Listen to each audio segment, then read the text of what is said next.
out there, by the way, some who are voluntarily celibate because they're devout Christians. But also, if you look at the dating pool out there, I don't think it's misogyny to say, I wouldn't date one of those young women if they were growing on my ass. And they're actually out there living in a world that's been created. They will identify you as someone who's helped create that, right? Someone who says, I don't care if the UK no longer looks white. I don't care if we lose our cultural identity. Hey, it's great, women's rights. And they're looking at their prospects. And when you say, hey, you're celibate or whatever it is, you haven't gotten laid, you're an incel. Guess what? You give him the moral high ground. That was Steven Crowder going ballistic on Piers Morgan, he's gotten destroyed all week long. But he's going ballistic because Piers gave one of the worst interviews of the year. He got slapped around by Nick Fuentes, and he never actually asked any real questions. He just wanted to try to play this gotcha game. And he got screwed about it. He looked pitiful. And Steven Crowder is grilling him. We're going to dive into the rest of the clip also, but he is being grilled by Steven Crowder because, hey, you gave him the moral high ground with this stuff. You made fun of him. You called yourself a Catholic, Piers, and then made fun of him for waiting until marriage. You made yourself look foolish, Piers. That's what Crowder is saying. You got screwed. You suck at doing your job. I'm surprised he's even on the air anymore. We're going to dive into the rest of this clip here in just a second, but I'm Jared Wright. This is The Right Wing, and I bring you these clips every single day.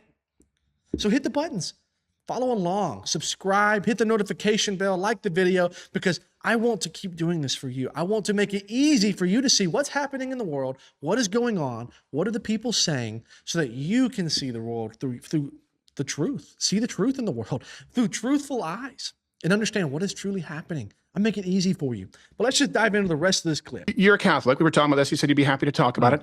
What do you think is going to be fruitful in attacking a celibate Catholic for not getting laid? I didn't attack him. You're driving people into his arms. I didn't attack him. He said he needs to get laid. I think he does. That's a heresy. I think he does. I think he's an incel. So I advocate heresy. I think well, I perfectly understand if you're a devout Catholic, which I'm not.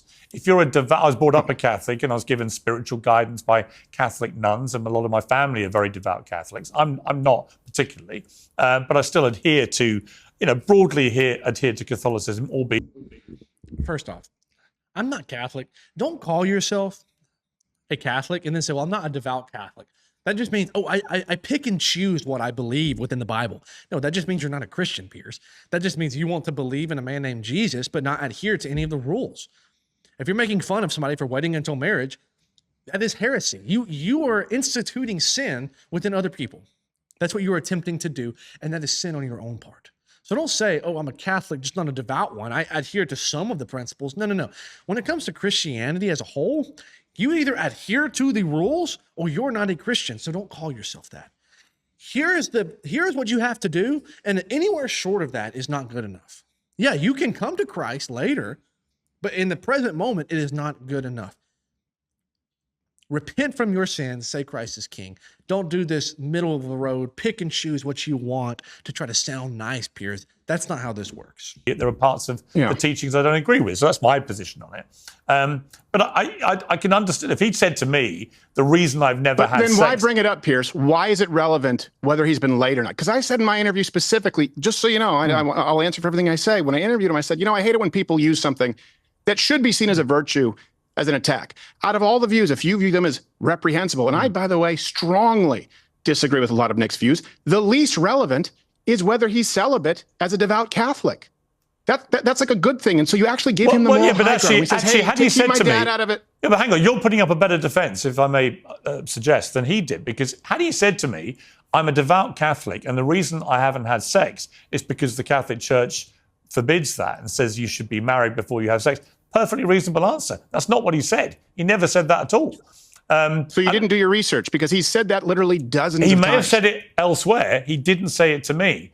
I only asked him about that stuff because there is a view that he is what they call an incel, and that he whips up that kind of mentality, and that's why he's such a misogynist about women and so on. It's an interesting thing to ask him. He seemed to me quite happy to answer it all. He was quite emphatic in his answers. Fine. I didn't see that as an attack. I was joking about getting laid because it seems to me he's a very angry guy. Can I jump in for a second here? Because this is where I think this is important, right? His audience will. People out there, by the way, some who are voluntarily celibate because they're devout Christians, but also if you look at the dating pool out there, I don't think it's misogyny to say, I wouldn't date one of those young women if they were growing on my ass. And they're actually out there living in a world that's been created. They will identify you as someone who's helped create that, right? Someone who says, I don't care if the UK no longer looks white. I don't care if we lose our cultural identity. Hey, it's great, women's rights. And they're looking at their prospects. And when you say, hey, you're celibate or whatever it is, you haven't gotten laid, you're an incel. Guess what? You give him the moral high ground. When you say, hey, what about your dad? And he asks you, and I will say, he asked pretty respectfully, don't do that. You go on 6 more times. What did you ask about Stalin? Well, because I thought what he was doing. You said little twerp. Yeah, no, I just hear you. Little. That's important. Let's just a quick little small pause here. But Piers wants to press him on his dad and what his dad may have said. I'm essentially trying to oust his dad. And Nick is like, why are you doing that? Why are you bringing my dad into the conversation? This is between me and you. We're having a conversation. And all you're doing is trying to set people off to go after my dad now. Nick's already had people at his house trying to attack him multiple times. Why are you going to bring his dad in on that now? That's rude. It's immature. It's not very Catholic of Piers if he, actually believes himself to be that. Why are you doing that? And Piers is going to try to defend himself here. It's really embarrassing. Twerp. Stephen, I hear you. I hear you. I'm not saying you're wrong. I'm just saying, honestly, I'm not, because I've got a lot of respect for you. I think that Well, thank you. I think what he tried to do, I think he was taken aback when I revealed that anecdote about his father. And I think he didn't want to address what he actually said on air with that anecdote, because it's pretty damning when you hear it. And I think he decided very quickly, because he's a smart, quick operator, to turn it into me attacking him about his dad who wasn't there and how disgusting and blah, blah. And that's fine, but I kept trying to bring him back. I kept saying, look, it's not an attack on your father. To his dad. Well, I wasn't attacking his dad. I was saying, if you tell a story which looks to the world when they hear it, that you're saying your father was racist, can that have an influence on you as you grow up? That was the question I was making. I didn't want him getting off the hook of answering that question about his environment, having heard him in his own words put that story out there.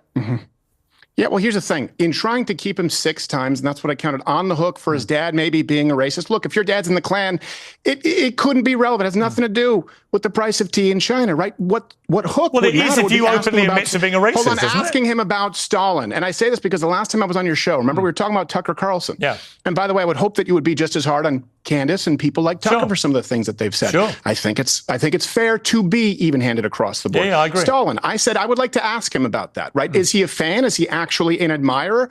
Or does he just mean to say he's fascinated? What did you ask? You asked him about his dad 6 times. You attacked him as and I don't mean attack him. You present him, but racist, misogynist, right? Stuff that he already knows. That's the playbook. You'll drive your fans in.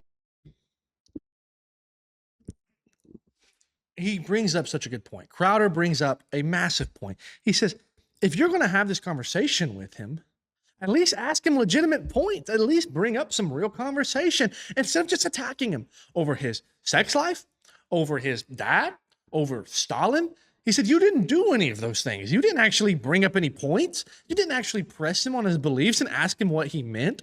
You just tried to get gotcha moments. You just tried to come in and just trick him into saying something he didn't mean to so you can post it all over. It's like you're clip farming as a boomer and suck at it. That's what he said. Maybe boomers shouldn't clip farm. Maybe that's the lesson we should learn. Boomers should not clip farm. Maybe that should be the title for this video or all of them. I don't know. But the issue is Piers never actually interviewed him, never actually got to the root of any belief. He just wanted to scrape the surface and do what every other person has done. Hey, look at this clip of you, Nick. What did you mean by it? Oh, you're a racist. Oh, you need to get laid. Oh, I'm so funny. I'm a boomer. No, Piers, you suck at your job. Honestly, just being truthful. You suck at your job. You should look at retiring. It's about time, if we're being honest, Piers, because you've been slapped around this week to the point of no recovery. You have no credibility anymore as an interviewer, as a journalist, as anything, because you can't even garner control of your own show to be entertaining. What's entertaining is the people coming on, grilling you and making you look foolish. That's the reality. Calling yourself a Catholic, pressing somebody on waiting until they're married, going after somebody else's father for their beliefs, what may or may not even be their beliefs, not actually getting to the meat of any issue, just the surface level enough to try to get somebody to say something that you can clip. And that is what Crowder goes off on him for. He says, this is a problem. This is not interviewing. This isn't good. This isn't fruitful. This isn't doing anything. Crowder had a very good interview with Nick. Go watch it if you haven't. But I'm Jared Wright. This is The Right Wing. Hit all the buttons down below, like I said before. Follow along. You deserve to see these things and know about them. And I make it easy for you. I hope you have a great day.